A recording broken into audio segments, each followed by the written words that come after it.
निभाई जब पहलगाम पे आतंकी हमला हुआ, और हमने कहा कि हम आपके साथ हैं। हमने कहा कि दुश्मन को मुंह तोड़ जवाब दो, पूरा देश आपके साथ है, विपक्ष आपके साथ है। लेकिन आपने क्या किया? आपने सर्वदलीय बैठक रखी, लेकिन सर्वदलीय बैठकों में प्रधानमंत्री जी नहीं शामिल हो पाए। उनकी व्यवस्था दिखाई गई। अगर उन दिनों में उनकी व्यवस्था थी तो दिन बदले जा सकते थे, और अगर दिन में व्यवस्था थी तो रात के 12 बजे भी अगर आप सर्वदलीय बैठक रहते तो हमारे नेता, देश के विपक्ष के नेता सब आने के लिए तैयार थे। दुनिया में एक शक्ति प्रदर्शित होती भारत के लोकतंत्र की कि सब एक हैं, लेकिन आपने वो मौका चूक गए आप। उसके बाद बहरहाल ऑपरेशन सिंदूर में हमारी फौज ने अपना पराक्रम दिखाया, अपना लोहा मनवाया, और एक ऐसा समय आया 9 तारीख के बाद जब दुनिया ये मानने लगी कि हिंदुस्तान की फौज का अपर हैंड है, हम एडवांटेजियस पोजीशन में हैं, हम दुश्मन के गले के नजदीक हैं। लेकिन फिर 10 तारीख को यकायक सीज फायर। देश की भावना थी कि पाकिस्तान को मुंह तोड़ जवाब दिया जाए, निर्णायक जवाब दिया जाए, जैसा 1971 में पाकिस्तान के 2 टुकड़े करके दिखाया था हमारी देश की फौज ने। तत्कालीन प्रधानमंत्री जी इंदिरा जी के समय पाकिस्तान को ऐसा जवाब दिया जाए। आप बार बार बोलते थे, पाकिस्तान ऑक्यूपाइड कश्मीर की बात बोलते थे। अब आगे किस मुंह से आप पाकिस्तान ऑक्यूपाइड कश्मीर की बात रखेंगे देश के सामने? आपके सभी वक्तव्यों में कहा गया है कि पाकिस्तान घुटनों पे था। आप ही कह रहे हैं, अगर पाकिस्तान घुटनों पे था तो सीज फायर की, जो सीज फायर जिसको आपने स्वीकृति दी और आप कह रहे हैं कि हमने सीज फायर को माना, अगर पाकिस्तान घुटनों में था तो सीज फायर की क्या जस्टिफिकेशन है? मगर दुख तो तब हुआ, देश के दिल में दुख हुआ कि देश की जो भावनाएं थी, उन भावनाओं पे विराम, युद्ध विराम, पाकिस्तान की ईंट से ईंट बजाने की भावनाओं पे विराम अमेरिका की एक ट्वीट ने आपके युद्ध विराम की घोषणा से पहले की। उसके बारे में मैं आऊंगा, लेकिन ये सीज फायर की क्या शर्तें थी देश के सामने आपको रखना चाहिए। मगर इन शर्तों के साथ साथ युद्ध विराम से पहले भी एक रणनीतिक चूक हुई। आज राजनाथ सिंह जी कह रहे थे कि कांग्रेस के समय यह रणनीतिक चूक हुई पाकिस्तान को लेकर। सबसे बड़ी रणनीतिक भूल उस समय हुई, आदरणीय विदेश मंत्री जी बैठे जब इन्होंने टेलीफोन करके कहा कि हम केवल आतंकी ठिकानों को निशाने पे ले रहे हैं, मगर हम किसी मिलिट्री या सिविलियन ठिकानों को निशाने पे नहीं ले रहे। जब ये कहा, आपने स्वीकार किया, एक तरीके से क्लीन चिट दी पाकिस्तान की आर्मी और सरकार को, और अलग अलग दृष्टि से आपने देखा पाकिस्तान, जबकि आपके सारे ही स्पीकर्स कह रहे हैं, मान रहे हैं, और देश मानता है, दुनिया को पता है कि पाकिस्तान की सरकार, पाकिस्तान की आर्मी और इन आतंकियों में कोई भेद नहीं किया जा सकता। ये एक हैं। मगर आपने स्वयं टेलीफोन करके अलग अलग दृष्टि से देखने का काम किया कि केवल हम आतंकी ठिकानों को, ये जो रणनीतिक भूल हुई है इतिहास में हमेशा, ये बात पाकिस्तान को एक आपने मौका दिया ये कहने के लिए। विदेश मंत्रालय की क्या भूमिका रहती है देश में? विदेश मंत्री का काम कोई स्कूल, कॉलेज या सड़क बनाना नहीं होता। विदेश मंत्रालय का काम होता है दुनिया में अपने दोस्त मुल्कों की संख्या को बढ़ाना। विदेश मंत्रालय की और विदेश नीति की आपकी सच्चाई 11 साल की तब सामने आई जब ये टकराव की स्थिति पैदा हुई। कितने देश आपके साथ आके खड़े हुए और कितने देशों ने खुल के पाकिस्तान का साथ दिया, दुनिया ने देखा। और ये बात कबूलनामा अभी मेरे मित्र जय पांडा भी कह रहे थे कि देशों की तरफ से पढ़ रहे थे कि उस देश ने आतंकी हमला का निंदा करी और उस देश ने निंदा करी। मैं पूछना चाहता हूं, एक देश का नाम बताओ जिसने आतंकी हमले की निंदा भी करी और यह भी कहा कि पाकिस्तान इसके पीछे है और हम पाकिस्तान की भी निंदा करते हैं। एक देश ने पाकिस्तान की निंदा नहीं करी। और दूसरी तरफ पाकिस्तान के साथ देने वालों की देशों में चीन, टर्की, अजरबैजान, मलेशिया जैसे देशों की, और आपके साथ एक ने भी बयान नहीं दिया। और ये बात आपको भी पता है, 11 साल की आपकी विदेश नीति, दुनिया में जो भ्रमण प्रधानमंत्री जी ने किया, विदेश मंत्री जी आपने किया, बाकी अधिकारियों ने किया, उसका सच तब सामने आया जब इस घटना के बाद आपको सांसदों पर अपना विश्वास व्यक्त करते हुए सांसदों के प्रतिनिधि मंडल भेजने पड़े। 11 साल से आप क्या कर रहे थे दुनिया में कि चप्पे चप्पे में घूम के, जब आपको सांसदों पे आना पड़ा। दुख इस बात का, और आपकी विदेश नीति की दूसरी बड़ी कमी, बहुराष्ट्रीय संस्थाओं ने उस एक महीने में जिस तरीके से पाकिस्तान का साथ दिया और आप उसको रोकने में असफल साबित हुए। जिस तरीके से IMF ने 1 बिलियन का लोन, जब टकराव चल रहा था, शायद दुनिया के इतिहास में पहली बार हुआ होगा, IMF ने $1 बिलियन का लोन सैंक्शन किया, जिसका विरोध भी आपने किया, लेकिन आपके विरोध को IMF ने नहीं सुना। वर्ल्ड बैंक ने $40 बिलियन के निवेश का प्रस्ताव पारित किया, तो उसी महीने ADB ने उसी मई के महीने में $800 मिलियन का लोन पाकिस्तान के लिए स्वीकृत किया। दूसरी तरफ यूनाइटेड नेशंस सिक्योरिटी काउंसिल के अंदर पाकिस्तान को काउंटर टेररिज्म ग्रुप का को चेयरमैन बनाया गया, डकैत के हाथ को थानेदार बनाया गया, आप रोक नहीं पाए। और FATF financial action task force, जिसमें 2011 में पाकिस्तान को ब्लैक लिस्ट किया गया था, FATF में ग्रे लिस्ट में डाला गया था 2011 में UPA सरकार के समय, और 2022 में उसको FATF से ग्रे लिस्ट और ब्लैक लिस्ट से पाकिस्तान को बाहर निकला, लेकिन आप उसको रोक नहीं पाए। आपकी विदेश नीति में कमी, दूसरी कमी वहां है जब दुनिया के मुल्कों ने, अमेरिका और रूस जैसे मुल्कों ने भी हिंदुस्तान और पाकिस्तान को बराबर तोल दिया। ये कैसे संभव है? हम इसको कैसे मान सकते हैं?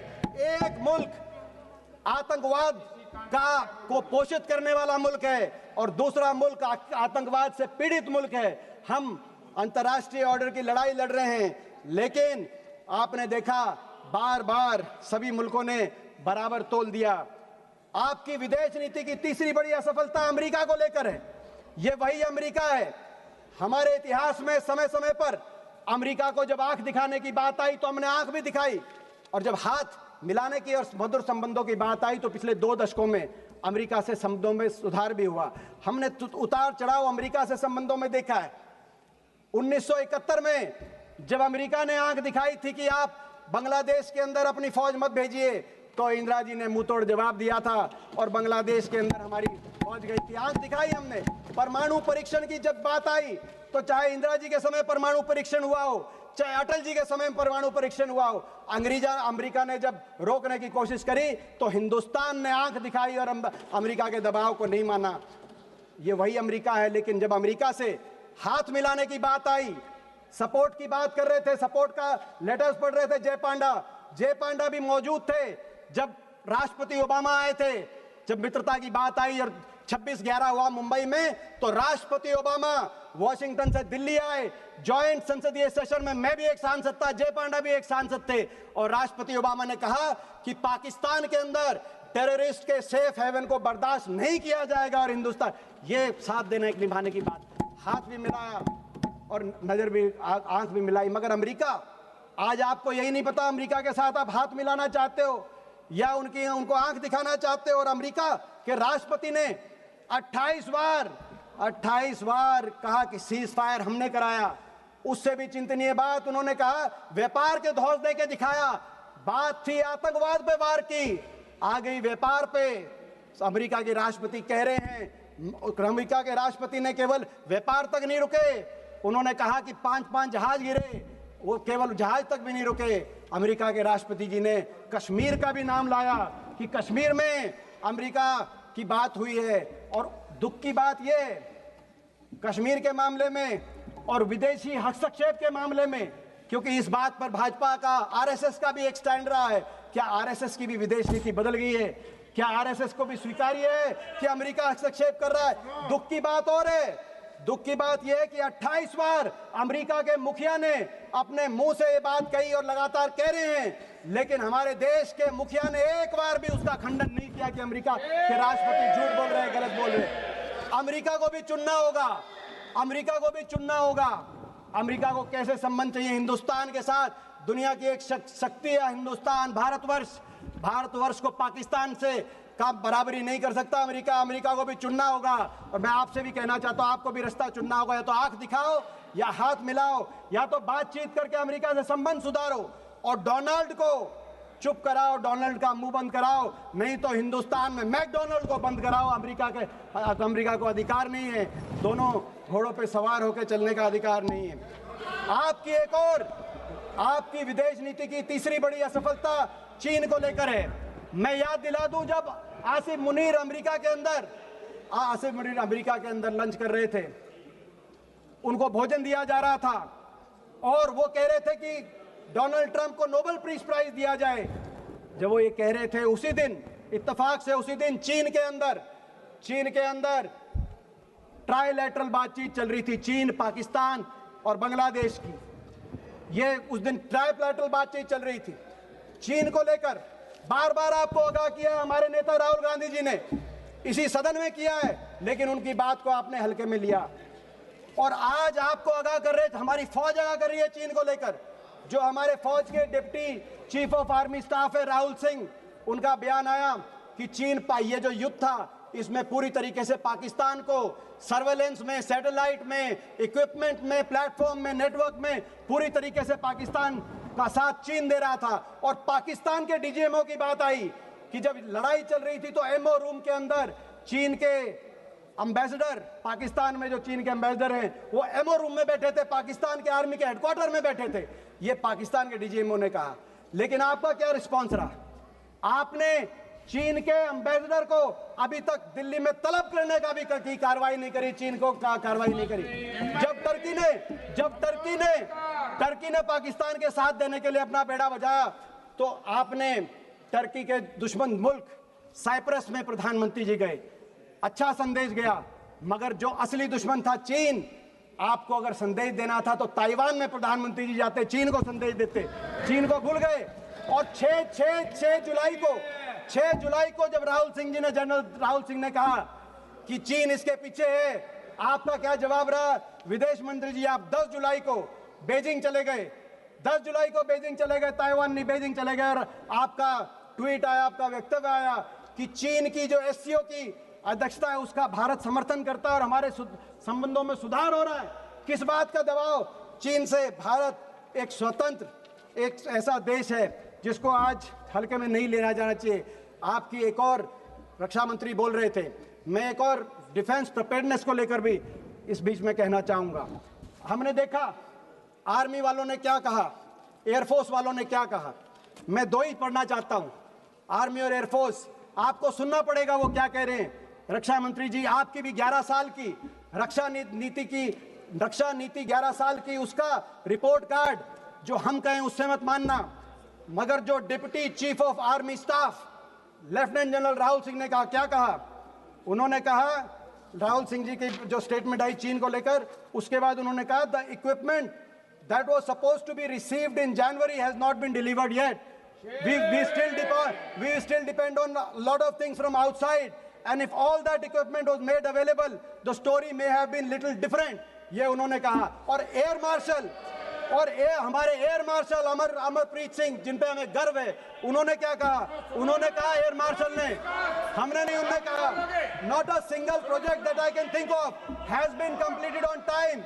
Why should we promise something which cannot be achieved? Hooda ji, air force कह रही है, आर्मी कह रही है, और स्टैंडिंग कमेटी। एक सेकेंड हुड्डा जी, आपके पार्टी से आज की लिस्ट में बहुत सारे नाम आए हैं, इसलिए आप अपना भाषण जल्दी से ख़त्म कीजिए। और एक second, 1 second, 1 second, 1 second, Hooda ji 1 second, Hooda ji 1 second, नहीं 1 सेकेंड, नहीं 1 सेकेंड, आपको